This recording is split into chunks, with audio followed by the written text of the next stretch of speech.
Assalamualaikum warahmatullahi wabarakatuh. Halo teman-teman semuanya, kembali lagi dengan saya Naftalina. Di kesempatan kali ini, saya akan membahas terkait dengan salah satu mata kuliah di PPG Prajabatan gelombang 1 ya. Itu terkait dengan mata kuliah seminar PPG atau seminar pendidikan profesi guru. Oke. Di bagian jurnal refleksi mata kuliahnya ini terkait dengan PPL 1. Ini mata kuliah semester 1 ya. Jadi langsung aja ya untuk review pengalaman belajarnya. Di sini untuk PPL 1 itu merupakan proses pengembangan kemampuan mengajar para calon guru ya yang ditempuh dengan menerapkan prinsip yang diajarkan oleh Ki Hajar Dewantara, yaitu niteni, niroke, dan nambahi. Oke. Nah, secara umum PPL bertujuan agar mahasiswa PPG memiliki pengalaman nyata dan kontekstual dalam menerapkan seperangkat pengetahuan, sikap, dan keterampilan yang dapat menjunjung tercapainya penguasaan kompetensi pedagogik, kompetensi kepribadian, kompetensi sosial, dan kompetensi penguasaan materi bidang studi secara utuh. Nah, rincian kegiatan PPL 1 meliputi kegiatan orientasi, observasi, asistensi mengajar, dan 3 siklus praktek pembelajaran terbimbing. Kegiatan orientasi dilakukan dengan melakukan serah terima mahasiswa PPG ke SMA Negeri 9 Semarang ya, karena saya kemarin PPL di sana. Kemudian pada saat itu kegiatan berjalan secara lancar, jadi ada koor DPL yang menyerahkan 23 mahasiswa dari beberapa program studi, kemudian dilanjutkan oleh koordinasi dengan ini ya, guru di sana, jadi kepala bagian kurikulum di SMA menerima secara hangat. Kemudian di sini karena saya jurusan kimia, selanjutnya berkoordinasi dengan guru pamong kimia. Kegiatan observasi bertujuan agar mahasiswa memiliki keterampilan menangkap dan memaknai kejadian, fenomena, dan gejala yang nampak selama proses pembelajaran yang berpotensi mempengaruhi keberhasilan proses pembelajaran. Nah, sasaran observasi PPL 1 meliputi karakteristik peserta didik, kemudian perangkat pembelajaran, gumong, pelaksanaan pembelajaran guru pamong, manajemen sekolah, lingkungan belajar di sekolah, dan profiling peserta didik. Oke. Saya mendapatkan bagian kelas 12 MIPA 5 ya, sehingga untuk observasi yang terkait yaitu hanya difokuskan pada kelas tersebut. Kegiatan asistensi mengajar juga dilaksanakan di kelas 12 MIPA 5 dengan membantu guru pamong dalam melaksanakan pembelajaran. Saya melakukan asistensi dengan membantu guru pamong dalam memantau dan membimbing peserta didik melalui diskusi, menjawab pertanyaan dengan kendala yang dihadapi peserta didik, atau memberikan penjelasan bimbingan saat mengerjakan soal. Kemudian secara detail ya, di sini ada 3 siklus yang saya lakukan selama PPG 1, yaitu ada siklus pertama terkait dengan praktek pembelajaran terbimbing, kemudian siklus keduanya menyusun perangkat pembelajaran semester genap, kemudian siklus tiganya praktek pembelajaran terbimbing di kelas yang berbeda. Kemudian materi pembelajaran disampaikan kepada peserta didik menyesuaikan urutan pembelajaran yang tertuang pada silabus nasional. Oke, ini masih review ya. Praktek pembelajaran terbimbing siklus 1 di sini saya jelaskan. Jadi ada 5 pertemuan yang harus diselesaikan, sehingga di sini pembelajaran yang saya lakukan adalah berdiferensiasi konten ya, menggunakan window shopping.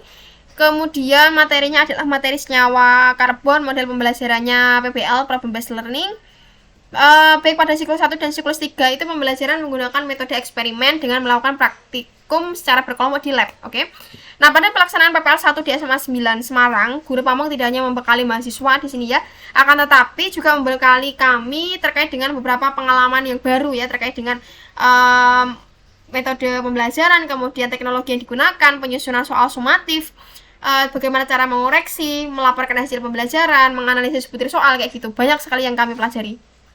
Nah, setelah melakukan praktek pembelajaran, mahasiswa PPG melakukan refleksi pembelajaran menggunakan 4F, yaitu ada fact, feeling, finding, future ya, yang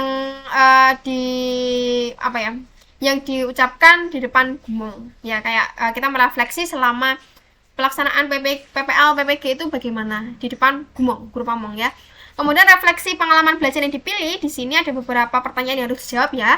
Jadi ada mengapa topik tersebut penting dipelajari, yaitu menurut saya memang sebagai seorang guru itu kita harus memiliki model ya, pengalaman nyata ya, dan kontekstual dalam menerapkan terkait dengan sikap, penguasaan kompetensi yang secara utuh kayak gitu. Nah, pada kesempatan kali ini kami mahasiswa PPG itu diajari banyak hal terkait dengan bagaimana analisis konsep, kemudian penting ya memang ya, manajemen sekolah, profiling, kemudian asesmen hingga evaluasi dan merefleksikannya. Nah, itu menjadi hal yang penting, sangat penting dipelajari untuk bekal kami nanti menjadi seorang guru.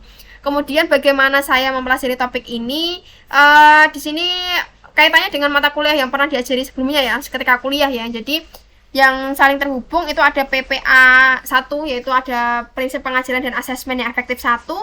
Kemudian dengan PPDP atau ini pemahaman tentang peserta didik itu. Kemudian untuk strategi yang saya lakukan itu urutannya tadi ya, ada orientasi, observasi, asistensi mengajar, praktik pembelajaran dengan teman sejawat maupun dengan diskusi, kemudian melalui koordinasi dengan guru pamong. Nah, berikut merupakan artefak ya yang terkait dengan PPL 1. Ada beberapa link yang di sini yang selama PPL 1 dilaksanakan, kemudian ada dokumentasi, orientasi, observasi, asistensi mengajar, kemudian praktek pembelajaran terbimbing bersama Gumong, dan praktek pembelajaran secara mandiri. Oke. Nah, ini kegiatan ketika praktikum ya secara berkelompok, dan ada window shoppingnya juga. Nah, pembelajaran bermakna atau good practice-nya nih.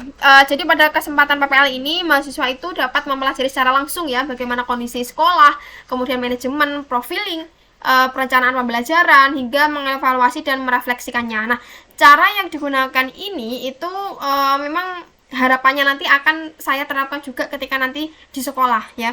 Bagaimana seorang guru itu dapat memperhatikan karakteristik peserta didik, kemudian melakukan teks diagnostik, kemudian bagaimana cara persiapan, kemudian pelaksanaan praktikum seperti apa. Jadi pengalaman yang menarik ini memang menjadi salah satu hal yang sangat bermakna bagi saya ya.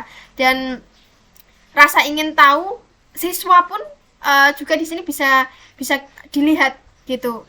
Ketika window shopping juga seperti itu. Jadi rasa ingin tahu dan minat belajar anak-anak itu memang meningkat ketika melakukan suatu hal yang baru, kemudian menurut mereka itu pembelajarannya menjadi lebih bermakna kayak gitu.